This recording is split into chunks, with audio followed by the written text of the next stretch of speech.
got to make that incredible. ugly look.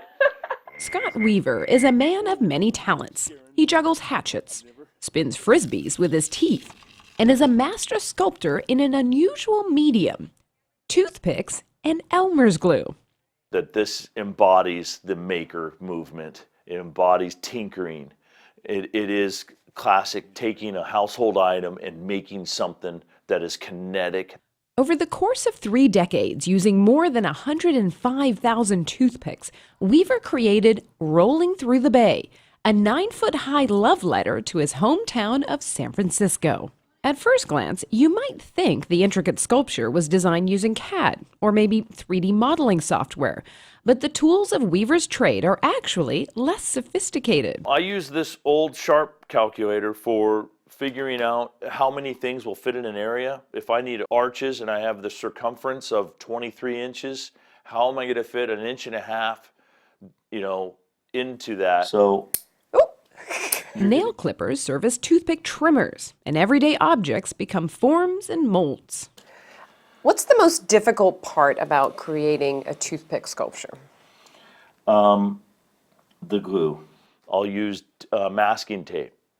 Use any kind of thing, household items, salt and pepper shakers, masking tape, my phone, coffee cups, whatever's handy. Weaver's natural talent has elevated this rather low-tech art form, but he credits high-tech for much of his success. It just snowballed. It got on the internet and it went viral. In the matter of a couple years, you go to search page after search page, and I never would have thought this.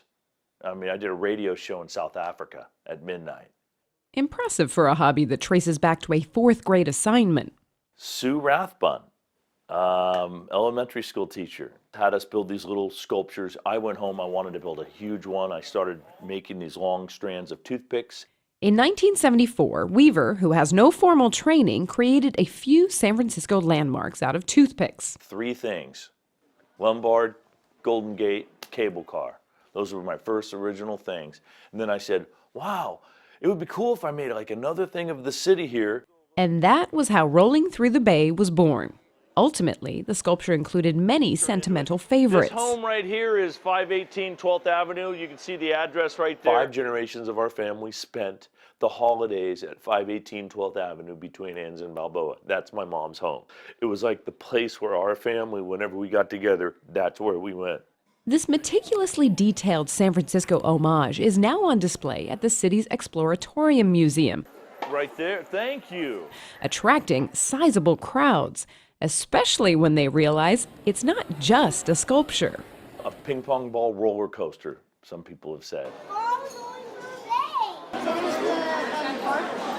Like Rolling Through the Bay, Lone Galleon, a pirate ship, demonstrates his eye for precision with its retractable cannons and movable captain's wheel. And what's next for Scott Weaver? It would be a self-portrait of myself doing what I invented, maybe. The ping pong ball rolling through myself. It would roll through my arm and then down through to my foot. That would be cool. Continuing his tradition of turning ordinary objects into something extraordinary. In San Francisco, I'm Sumi Das, CNET.com for CBS News.